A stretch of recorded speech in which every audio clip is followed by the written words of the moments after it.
All right, gentlemen, welcome. This is chapter 3. And in chapter 3, we're going to be discussing stoichiometry. Yeah, the almighty stoichiometry. Stoichiometry happens to be one of the most interesting part of this course area. And stoichiometry happens to also be an area where a lot of students are worried. You know, they have issues with calculations. But I think everything boils down on understanding, okay? Stoichiometry is not hard. It's perfectly easy. All you need is a language involved. You should be able to decode the language to get the answer right. And so that is what this step is all about. So stoichiometry is going to be divided into 4 basic areas. Number 1, the mole concept. Number 2, limiting reagents. Number 3, percentage yield. Number 4, which is the biggest of it all, that takes about 50%, is stoichiometry of solutions, where you talk about molarity, molality, and normality, right? So basically, those are the 4 branches that makes up stoichiometry: mole concept, limiting reagent, percentage yield, and stoichiometry of solutions. So we kick off with the very first part there, which is the mole concept. Now, in stoichiometry, whenever a chemist in the lab is mixing one reagent with another, either he's observing color change, he's observing quantity, he's observing this, he's observing precipitates, he's observing different stuffs. But the bottom line of it all is that in the course of mixing a particular amount of a reagent with another, he makes use, even though he may not be conscious of it, but he makes use of what we call the mole. He actually reacts them in terms of moles. If I have so amount of sodium chloride or so amount of sodium hydroxide mixed with so amount of tetraoxosulfate 6 to give me a salt, which is sodium sulfate and water, he may not know the number, the gravity, the quantity of what he's mixing, but everything boils down to mole concept because he actually mixes them based on their moles, right? Because by the time you write down the equation, everything is done in moles. So the big question is, what is a mole? A mole is simply given mass over molar mass. Yeah, as funny enough, I've forgotten what the definition of a mole is, but I will borrow Avogadro's definition of 1 mole of a substance. According to Avogadro, 1 mole of a substance contains 6.02 times 10 raised to the power 23 atoms of that substance, or molecules of that substance, or particles of that substance. That is 1 mole. And so if I tell you 1 mole of potassium, it simply means it contains 6.02 times 10 raised to the power 23 atoms of potassium. If I say 1 mole of oxygen, now it depends on whether it is oxygen atom or oxygen molecule. If it is oxygen atom, it contains 6.02 times 10 raised to the power 6.02 times 10 raised to the power 23 particles of oxygen, right? Then if it is molecules, it contains 6.02 times 10 raised to the power that amount of molecules, as the case may be. However, moles is also expressed in given mass over molar mass and can also be the product of concentration and volume. Yeah, N is equal to CV. If you want it in dm cube, you can divide that by 1,000, as the case may be. So, in defining the concept of mole and knowing what the concept of mole is, there are some key parameters that one should be very much acquainted with. Number 1, mass number. And then number 2, atomic number. Number 3, molecular mass. Number 4, formula mass. You have to be very much acquainted with these 4 parameters. What is mass number? Mass number is just a number. What do I mean? Just the number of protons and the number of neutrons that makes up the nucleus of an atom. That is mass number. So it doesn't have unit. But when you talk about atomic mass, it is indeed a mass because it is measured in atomic mass unit or Dalton, as the case may be. Right? Good. But when you talk about molecular mass has to do with the mass of 1 mole of a substance or 1 mole of a molecule. Let me use that word. Molecule. And molecules are mostly, in fact, they are covalent substances, not mostly. They are covalent compounds. Oxygen is a molecule, right? Nitrogen is a molecule because it cannot exist as a unit on its own. It's N2. Fluorine is a molecule. You get the point. Carbon dioxide is a molecule, but not a formula unit. Formula unit, for example, are sodium chloride. When you have 2 substances coming together to exist as one. They don't exist covalently, but they exist ionically or coordinate. Okay, coordinate, you may also take coordinate as a covalent because it's a form of covalent bonding anyway. But ionic is a hell no, no go area. Sodium chloride, aluminum hydroxide, stuffs like that, they are formula units, okay? Good. So if you are able to have that at the back of your fingers, then we are almost taking a step forward to getting things done in the right way. And so this table is key. I have a table divided into atomic mass, molecular mass, formula weight, and molar mass. Of course, when you talk about molar mass of a substance, you talk about the weight of 1 mole of that substance measured in grams per mole. What is the molar mass of oxygen? Molar mass of oxygen is 32, not 16. The molar mass of oxygen is 16. Sorry, the atomic mass of oxygen is 16. But the molar mass, that means molecular now, because oxygen exists as a mole, as a molecule. Let me put it that way, as a molecule. So it's 36, 32 I want to say. But if you're looking for the atomic mass, then you can go in for 16. So, for example, nitrogen, for example, has an atomic mass of 14 AMU and will have a molecular mass of 28 AMU. It has no formula weight. However, it has a molar mass of 14 grams per mole. Take note, I'm talking about nitrogen atom, molar mass of 14 grams per mole. But if it is nitrogen molecule, then it will be 28 grams per mole. Because one atom of hydrogen has a weight of 7 grams. One atom of hydrogen has a mass of 14 grams. But a molecule of nitrogen has a mass of 28 grams, right? Sodium, for example, has an atomic mass of 23 AMU. It has no molecular formula because it is not covalently bonded. It cannot be covalently bonded. And then it has no formula unit because it's just an atom. As for the molar mass, it's 23 grams per mole. As for sulfur 4 oxide, it has no atomic mass because it is made up of more than one atom. So it has a molecular mass, which is 64 AMU. It has no formula unit because it is covalent. Then, as far as the molar mass is concerned, it's 64 grams per mole. Then, as for sodium chloride, it has no atomic mass. It has no molecular mass.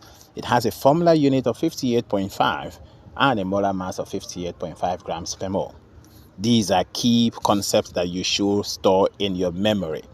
Molar mass is simply 1 mole of a substance in grams per mole. So if I tell you one atom of sodium has a mass of 23 AMU, but 1 mole of sodium will weigh 23 grams. You got to get this message clearly. One atom of sodium has a mass of 23 atomic mass units, but the same sodium, 1 mole of it will weigh 23 grams. If you put 1 mole of sodium on a scale, it will give you 23 grams for every 1 mole. That is why it is written in grams per mole. And that 1 mole contains 6.02 times 10 raised to the power 23 atoms of sodium. In other words, it contains 6.03 times 10 raised to the power 23 of the 23 AMUs of sodium. I hope you understand that language. If you don't get it, forget about it, bro.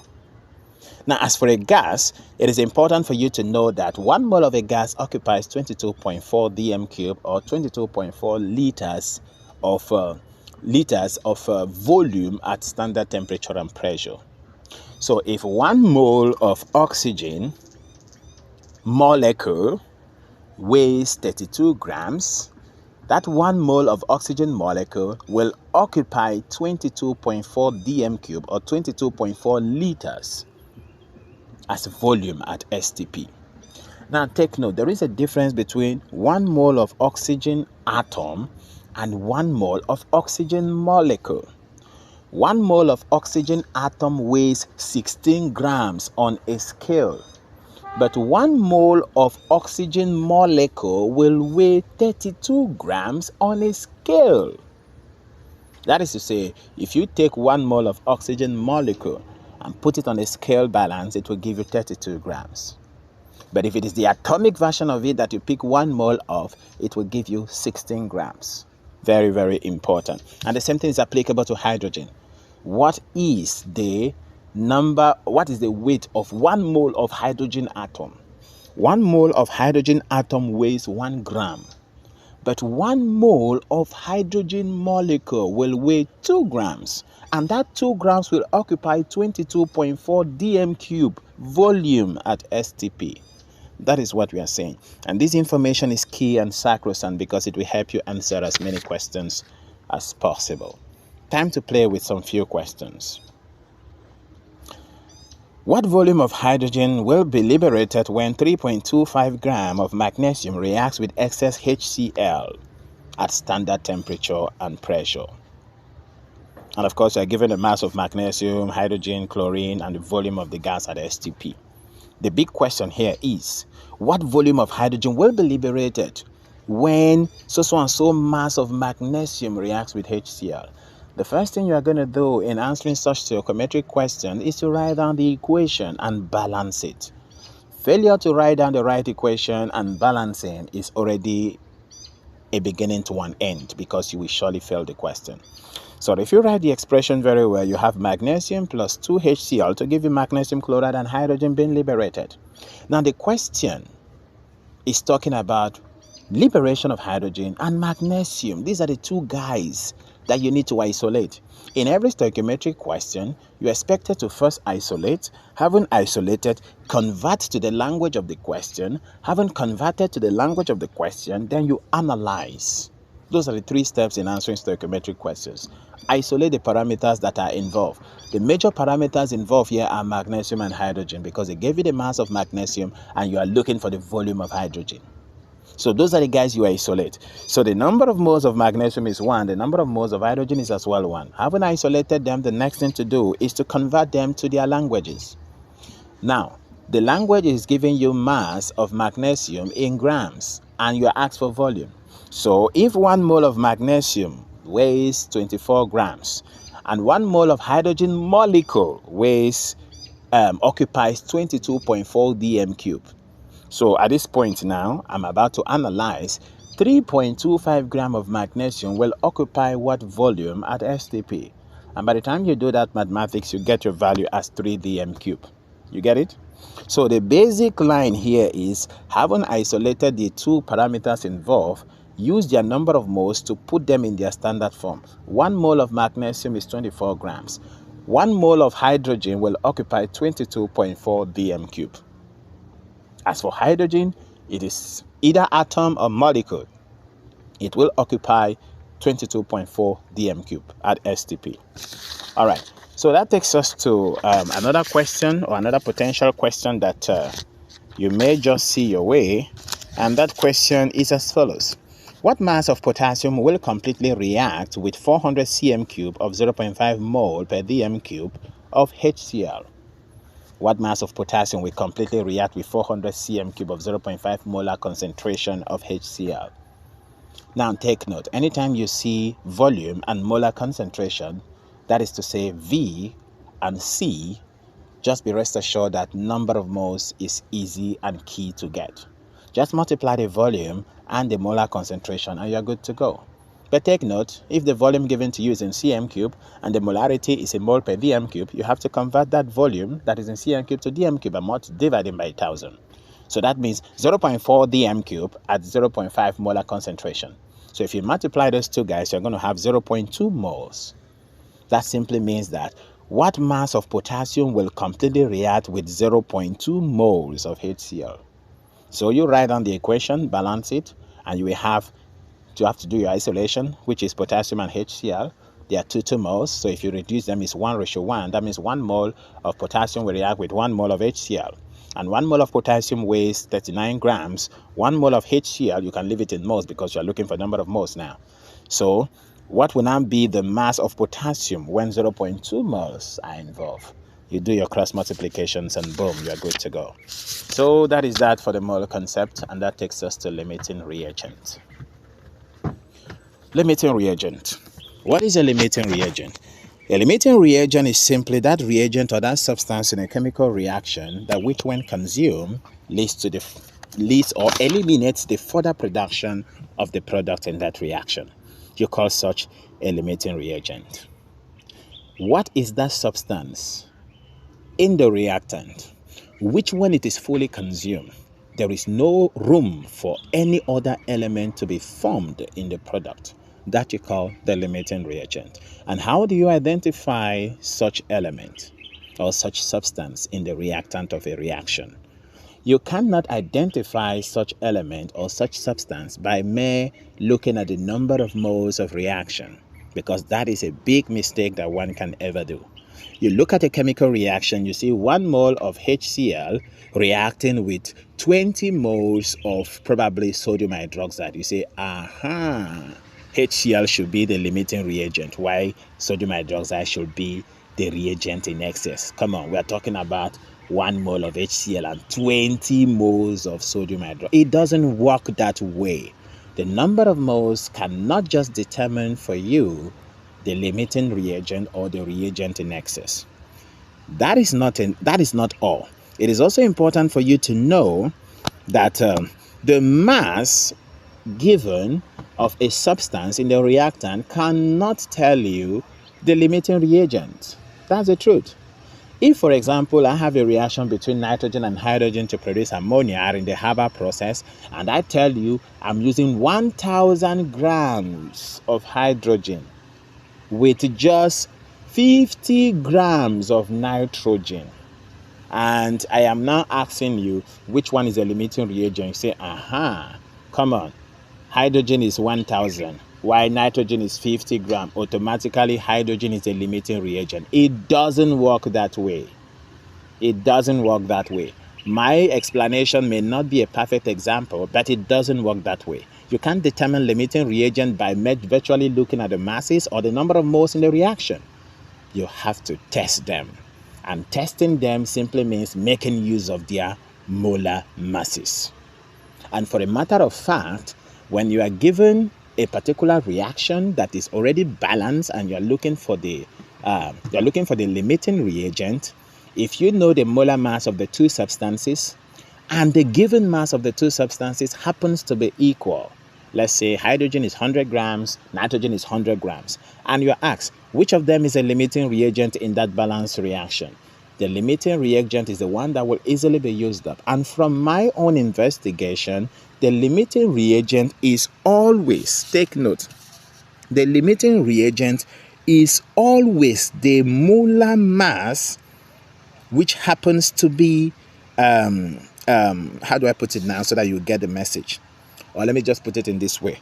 The substance with a small molar mass is always the one in excess, while the substance with a bigger molar mass is always the one that is limited. You get it? It sounds crazy, right? But you can do the mathematics. When the given masses are equal, if I tell you 100 grams of hydrogen is reacting with 100 grams of nitrogen, and you balance the reaction and you're looking for the limiting reagent, you will discover that the one with a bigger molar mass is the limiting reagent, while the one with a smaller molar mass is always the one in excess. Unless the masses given to you are different, then you can prove me otherwise. So I give you a typical example to explain more limiting reagents. For example, I have a reaction between methane and water to give me hydrogen and carbon 2 oxide. And the big question is, you are given 250 grams of methane and 280 grams of water, and they react completely with each other to give you hydrogen and carbon 2. If in the course of calculating you discover that water is 300 grams, it simply means that water is in excess while methane is limited. Hence, methane is the limiting reagent because water is 300 instead of 280. Methane, that is 250, needs 280 grams of water to react completely. But what is available is 300 grams of water. That means water is in excess by 20 grams. And because water is in excess by 20 grams, water is the reagent in excess, while the reagent that is limited is methane. You get it? So it is that simple and straightforward. You can even have another reaction between magnesium and HCl to give you magnesium chloride and hydrogen, just like I gave you some time ago. And you are asked, what is the limiting reagent? If 100 grams of magnesium is to react with 100 grams of HCl, First, establish a balanced reaction of that nature. Sorry about that. Isolate your hydrogen and your HCl. 1 mole is reacting with 2 mole of HCl. 1 mole of magnesium is 24 grams. 2 mole of HCl is 73 grams. So 24 grams of magnesium needs 73 grams of HCl to react completely.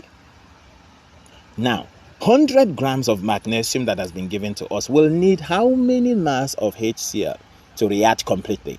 And when you do that calculation very well, you discover that you need 304 grams of HCl for 100 grams of magnesium to react completely.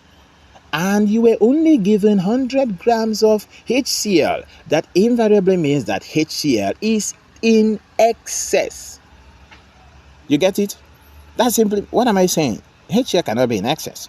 You are given 100 grams of HCl and you have calculated 300 grams required by only 100 grams of magnesium. What does that tell you? That tells you that HCl is a limiting reagent. Why? Magnesium is in excess.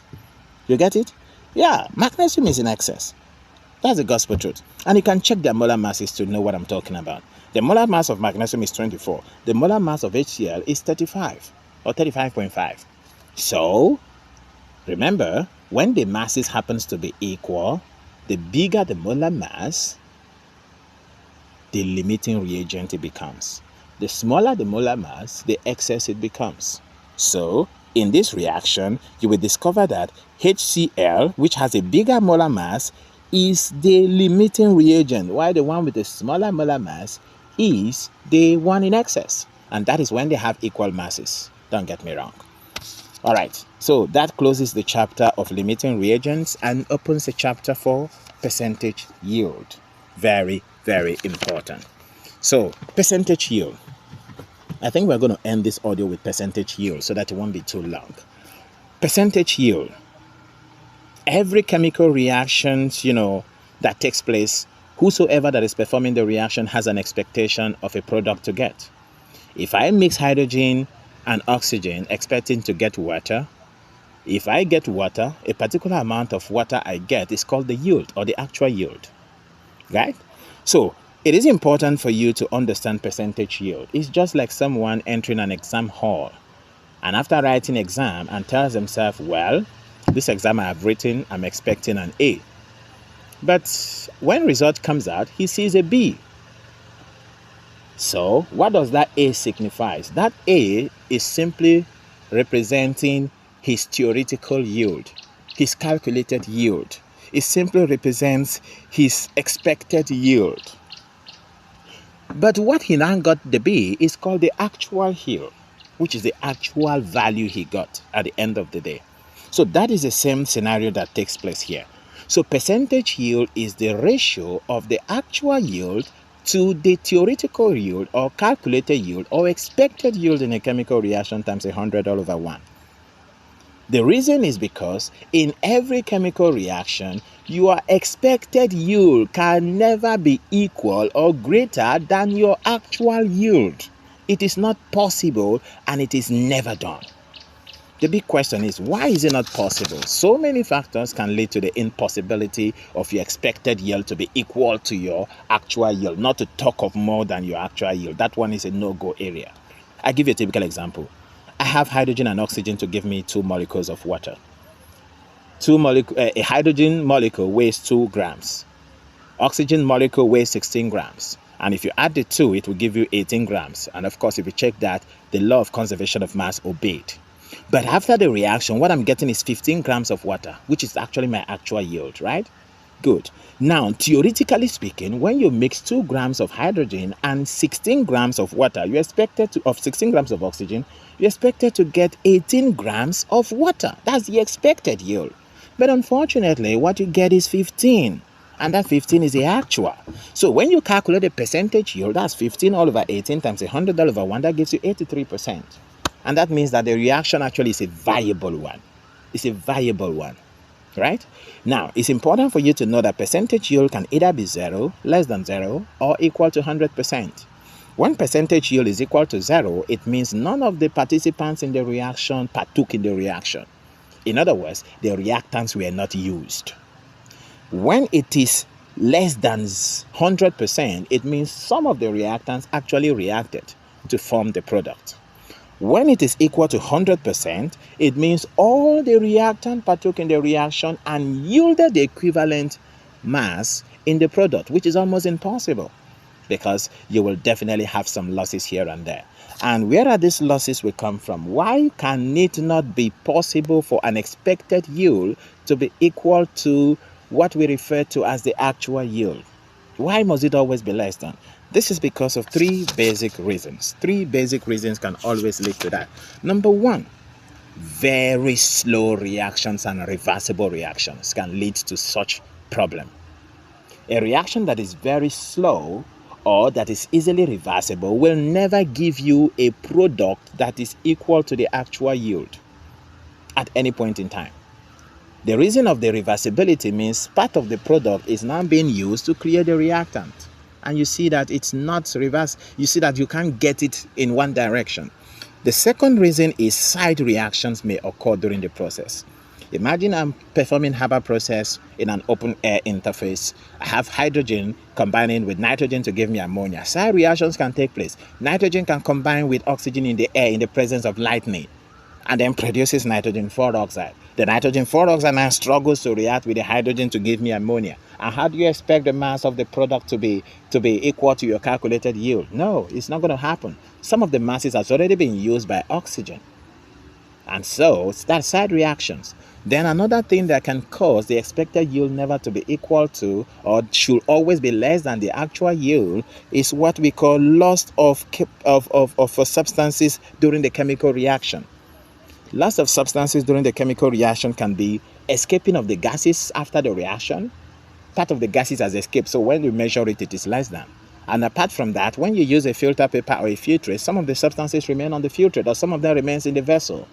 So these are the potential things that can make expected yield never to be equal to actual yield, not to talk of being greater than. Thank you. That is the end of this first branch of stoichiometry.